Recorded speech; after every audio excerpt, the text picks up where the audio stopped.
How much of this do you think it's coronavirus and whatever's going on with U.S. and China? How much of this do you think is China saying, you know what, screw you, U.S. You're playing this hardball with me. I'm going to come and bully you in a whole different way that you won't even pay attention to it.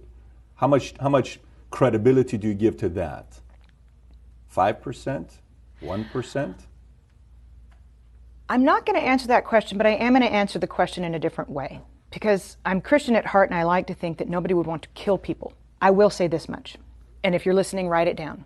In late November, word had already gotten off of the mainland that there was a virus in Wuhan. On January the 15th, the U.S. trade bill was signed, phase 1. December the 15th. I had a whole month off, December the 15th.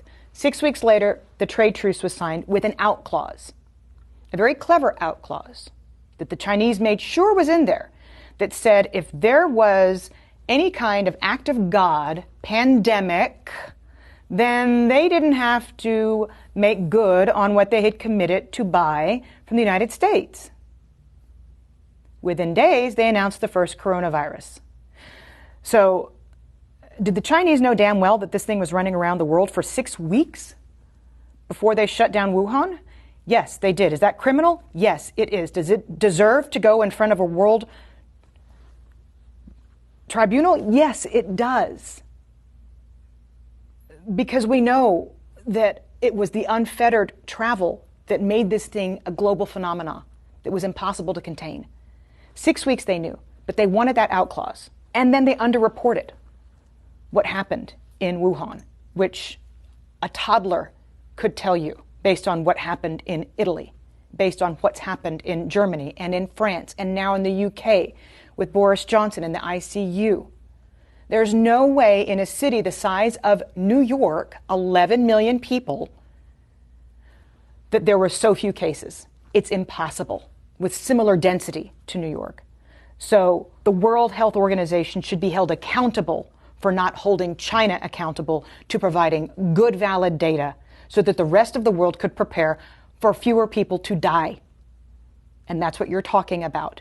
To me, these are equivalents to acts of war on the part of China. And then, equally, whether you're talking about NPR or Fox News, most major media outlets on both sides of the aisle came out and reassured the United States that it was just the flu.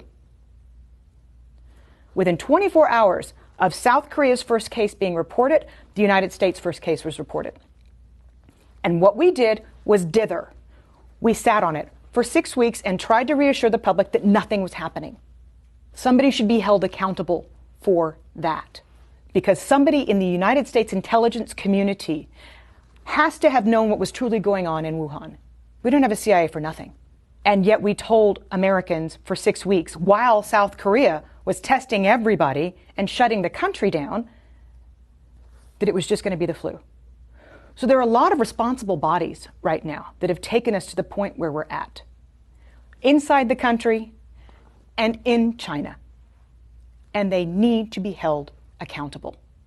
So you don't even have to get on the discussion as to whether or not this was a manufactured virus and set upon the world. You don't even have to go that far. If we find that in future investigations, then that needs to be prosecuted. But if we just ascertain what is known and a known hushed up secret that the Chinese knew for 6 weeks about the virus before saying anything on the global stage to get a trade deal signed, somebody needs to look into that. Because countless lives have been lost as a result. The damages are in the tens of trillions of dollars. We're not talking about small here if that's the case. No, we're not. And we're talking about people losing their family members, and we're talking about we're talking about suicides in the future, we're talking about economic hardship. All of this could have been mitigated had China been honest and had the World Health Organization made China accountable. Because at first they said it's not anything to worry about when the WHO first came out and said, we don't need to stop everything. Let me ask you, who do you trust the least? Iran, Russia, or China? China. China's got more economic power. Because of that, or because they don't have a free press and because we can't really know what the hell is going on over there? Well, that's just a kicker, but you don't really know what's going on in Iran either. You had global satellite images in Iran showing mass graves.